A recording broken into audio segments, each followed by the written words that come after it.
Hey guys, my name is Emma and today I'm bringing you my top 8 fictional series of 2018. Yesterday you heard my top 8 standalone books, but today we are tackling big series, which means naturally they are more of a sci-fi, fantasy, magical realism slant because that does tend to be the books that get serialized.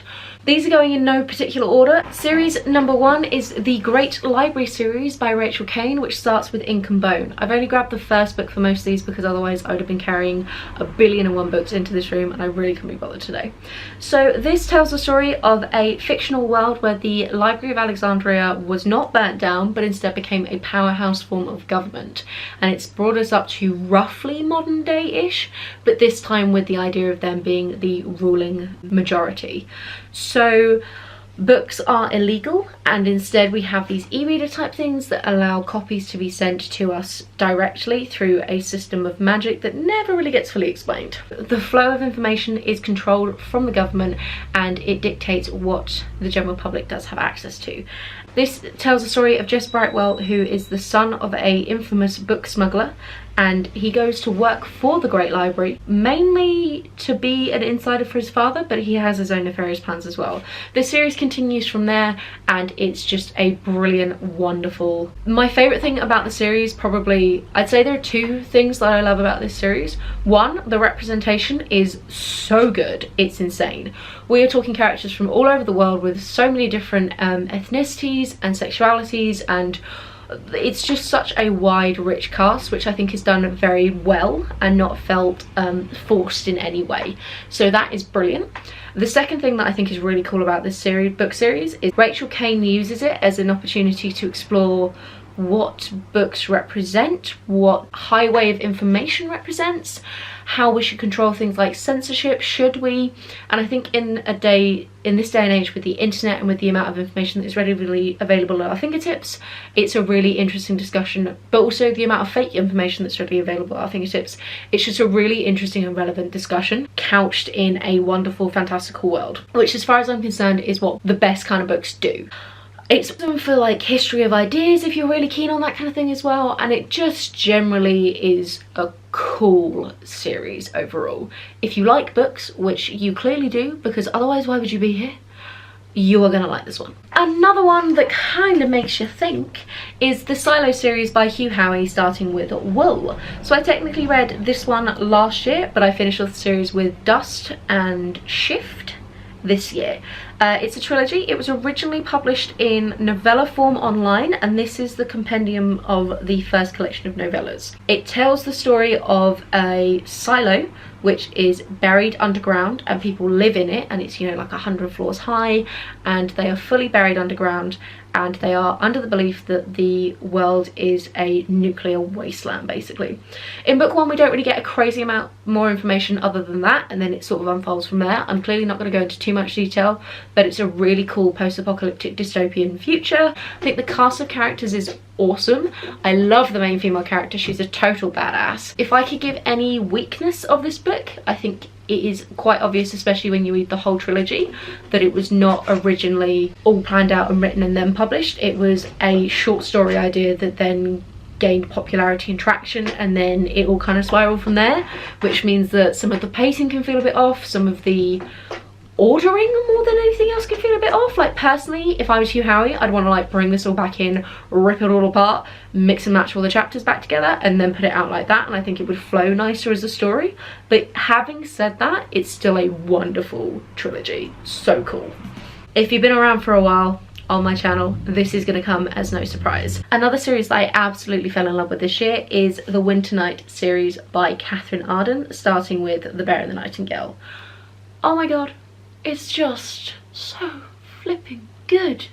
This book really reminds me of The Night Circus, which I talked about in yesterday's video, which I'll link down below, but it has that brilliant atmosphere that just kind of pulls you in.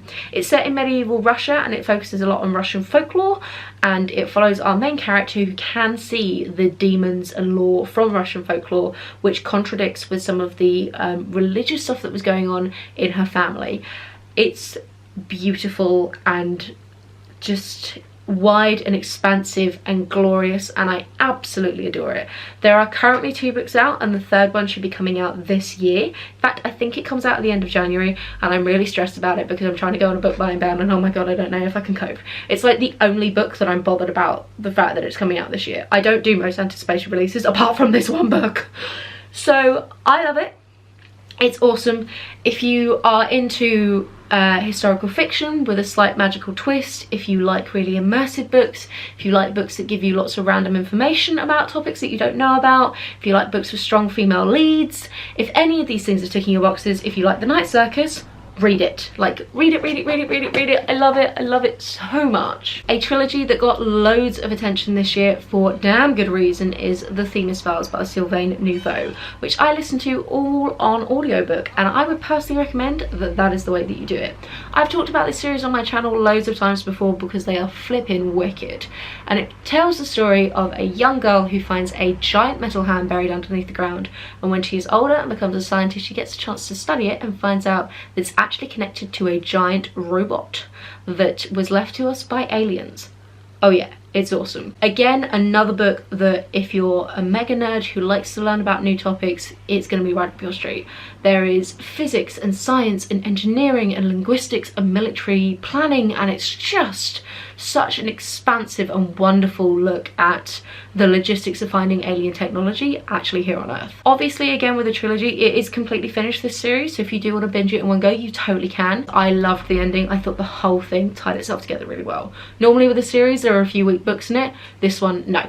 Just no, it's just all solid as a rock. The audiobook especially is wonderful for this because this is told exclusively in interviews, formal reports, news reporting, things like that, so it all really fits the spoken word format. A sneak contender that popped up literally is the final book that I read this year, which is exactly why I wait until 2019 to do the 2018 videos. Don't understand people who do them early. How can you do it? You might miss out on a book. And that was, sorry, getting distracted there. The Golem the Genie by Helen Wecker. If you saw my December wrap up, or indeed the book haul I published recently, you all know I flippin' loved this book. Again, we're getting a very similar vibe to the Night Circus, the Bear and the Nightingale, that real immersive, wonderful environment. It tells the story of a golem and a genie who find themselves out of time in New York in 1899. A golem is a humanoid creature made out of clay which has a master, and it basically does its bidding, and if it gets let off its leash, it has a tendency to be quite violent. A genie in this is a fire demon who has varying levels of power, but this one is quite powerful. It's just really their tale about how they try and adapt to life in New York, having, for the golem, only been really made very recently, and for the genie being literally thousands of years old, and it's how they try and fit in with the human world. There's a bad guy, stuff happens, but the general kind of the plot is almost not the important thing here. I thought both their characters were just lovely, but the real strong point for this book, I think, is the actual writing itself. I talked a little bit in my wrap up about this. It has a lovely rhythm and flow to it that just is almost lyrical in nature, that just every other sentence was beautiful. And again, it really weaves that immersive envelope around you as you're reading, and it was just beautiful.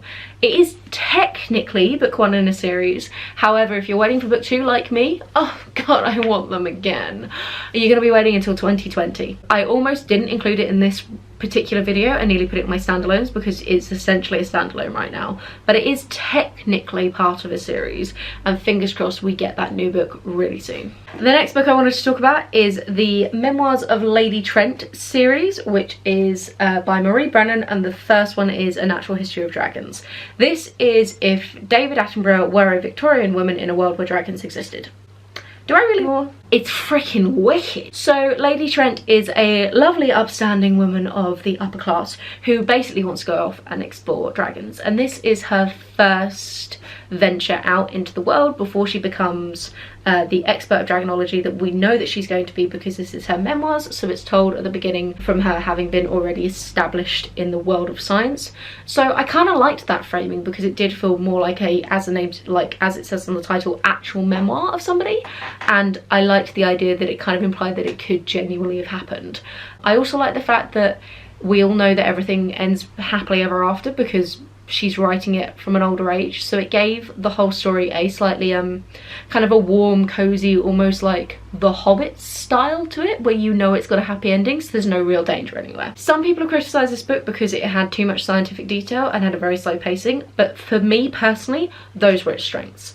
I loved the characters so much. I loved the amount of depth we got from the characters, but I absolutely loved the attention to the scientific detail. So the final series, duology I guess is technically the word for it, is by M.R. Carey, and I don't know the name of the actual series, but this is book 2, it's The Boy on the Bridge, and book 1 is The Girl with All the Gifts. So this is a new twist on the classic zombie tale. There's this fungus spore type thing that genuinely exists in the real world, and it basically currently only infects insects, and it takes over your brain, makes you climb up something really tall, blows your head up, and then puts its spores everywhere and like infiltrates your entire body. Really cool. And it was on a David Attenborough show a while ago, and basically somebody, M.R. Carey, clearly was watching this and went, oh, what would happen if that translated to humans?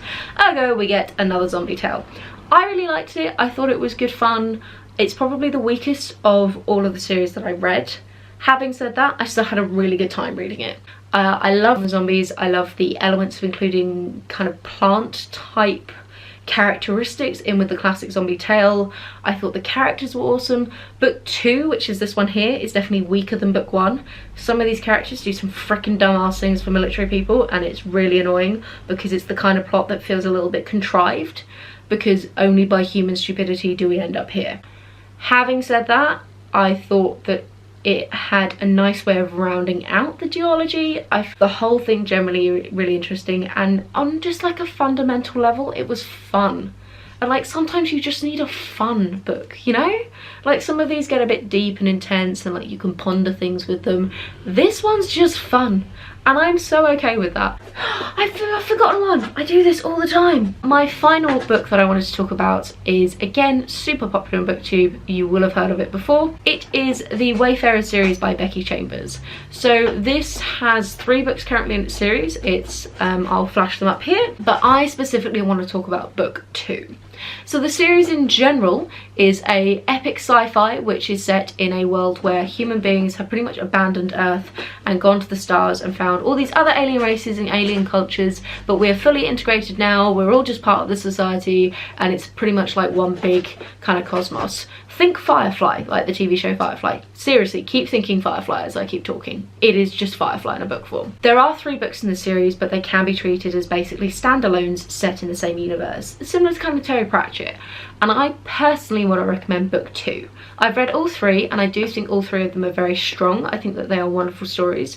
But for me, book 2 brought something really special to the table that I felt was lacking in book 1 and book 3.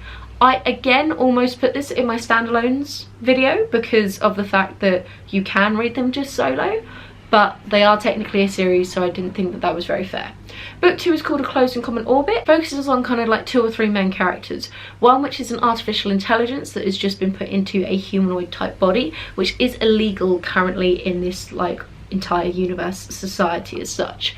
And it's really just a discussion of what it is that makes us human, what it is that makes us a person, and how we identify ourselves and what needs to be constant for us to remain the same person.